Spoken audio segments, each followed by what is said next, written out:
vandrer som en pilegrim gjennom verdens fremmede land. For jeg har mitt rette hjemland bakom tryggens dunkle strand.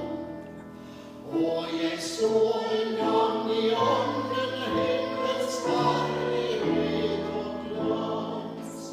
Sådan skjønnhet overgår all jordisk sans.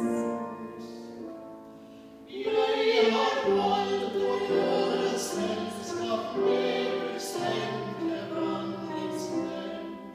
Det må koste hva det vil, men jeg må hjem til himmelen.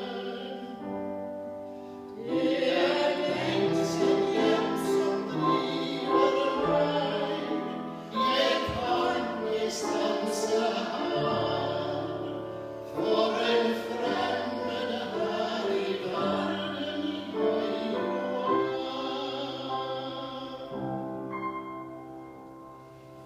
Ofte merkes vel at kristennavnet her et skille slår mellom verden og den pilegrimsskare som mot himmelen går. For den skjeve som ei i ånden så ustadig Jerusalem, han kan ei forstå en pilegrims lengsel igjen.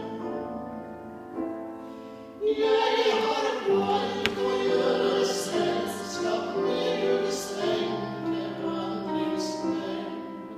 Det må koste hva det vil, men jeg må hjem til himmelen. Det er lengselen hjem som driver meg. Jeg kan ikke stanse her, for en fremmed her i verden jeg var.